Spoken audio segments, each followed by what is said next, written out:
In 2024, as you mentioned, it was a challenging year. We had one or the other supply issue with one of our suppliers, which dampened demand. And we also had a turn down of the Chinese market. But on the other hand, we had earnings of almost 11 billion at the BMW Group. We had a robust cash flow of 4.9 billion euros. We, at the same time, invested into our future model range. And on the market side, we, despite in China, we gained market share, and we increased our BEV volume, our pure electric volume, by almost 15%. So there's light and shadow at the same time for 2024. Now, looking into 2025, we have a growth ambition because we have strong products. We have the 5 Series fully on scale. We have the new X3 on sale. We have the very successful X1, which you can have in an electric drivetrain, also with combustion engine. So we have a strong product momentum, and of course we are starting at the same time our Neue Klasse. So we look with a positive mood into 2025, despite all political turmoil we might have. Yeah, and some of the political turmoil obviously has come into focus over the last few days. This question of auto tariffs that is the United States has been playing with. And you put in your guidance here that your guidance takes into account the tariffs that went into force a couple of days ago. I'd like to get a sense from you of what the impact of those tariffs were. What was that guidance before, and what is the guidance after those tariffs? Yes. When you look at tariffs, it's not only the tariff from the United States, it's also coming in from China. Europe raised tariffs on electric cars from China. It's, of course, the 25% we have in the North American region. Overall, we take a conservative view. We take about $1 billion, which is about 1% in EBIT. But on the other hand, we advocate free trade at the same time. And we don't think that all these tariffs will last for very long. Some of them might last a little bit longer, but we accounted for that with 1 billion euros in our guidance. So from that point of view, we are quite safe. But at the same time, we of course fight for free trade because if you overdo it with tariffs, it sends a negative spiral to all market participants. So there is no winners in that game.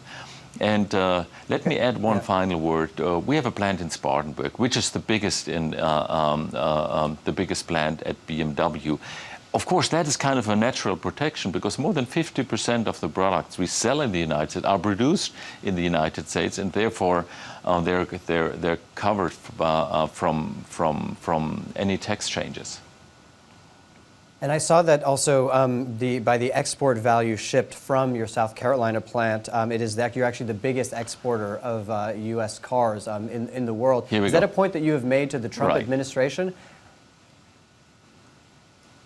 Oh, yes. Oh, yes. I spent 2 days in the United States in Spartanburg, and we had very close cooperation with the South Californian government. And, you know, we create 120,000 jobs in the United States, direct and indirectly. Almost 12,000 people alone in South Carolina in our plant. So we're at our heart, this is our second home.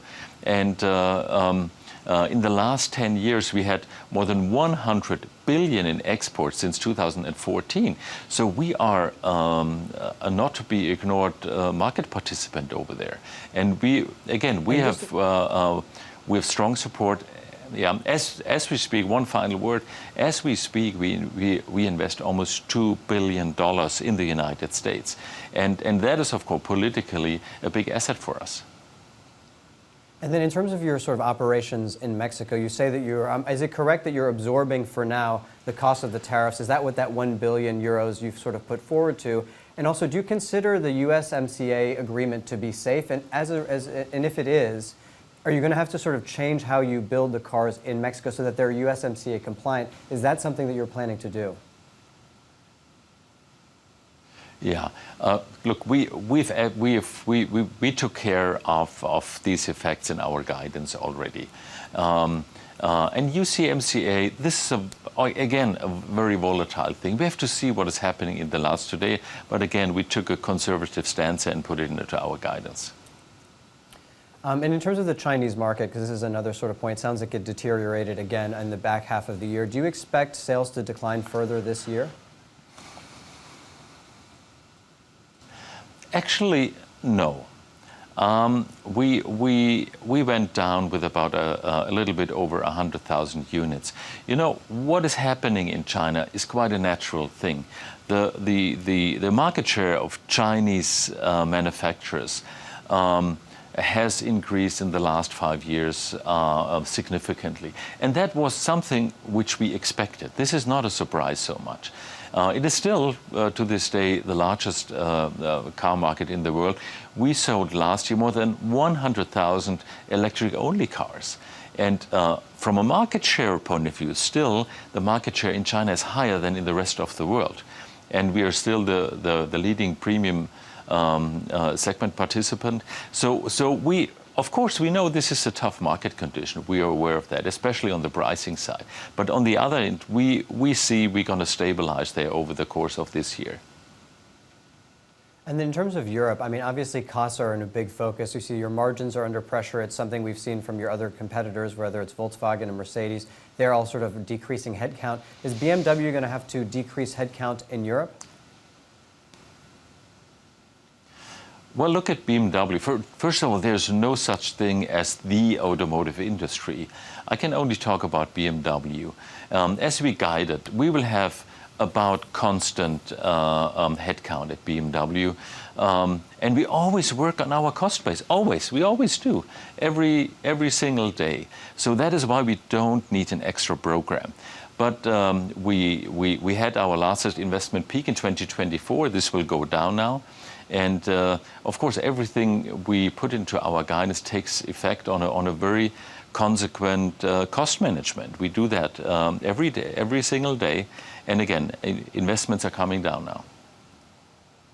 And then you, of course, have the Neue Klasse going into production at the end of this year. You must be very sort of excited about that. We've got from the release, the iX3 will be the first. I want to ask you today, are you brave enough to name the month in which the first delivery will happen to clients? It will be early next year. It will be early next year, and everything else we will communicate in due course. I can say start of production will be in November 2025 in our plant in Debrecen in Hungary. And then, of course, you need some time until the cars finally are at the customer. And the world premiere, which is the most important thing, is, of course, at the IAA in September. Sorry. Of course, and we'll be there. We'll be there to see it. And another question for you, just as a final, and looking at the sort of the EV market more broadly, your outlook there. What proportion by the end of this year of the cars that you sell do you think will be fully battery electric? I think you hit something like 17%. What would you like to see by the end of this year? There will be slight growth, so it will be a little bit above 17%. Also, very much propelled by the electric minis, which are coming up this year, which are fully available to the customer, and we tend to talk about XEV. So it's not only BEVs, it's XEV, and we see a growing demand for PHEVs.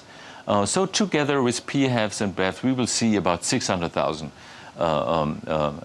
cars from BMW, which is an increase compared to last year.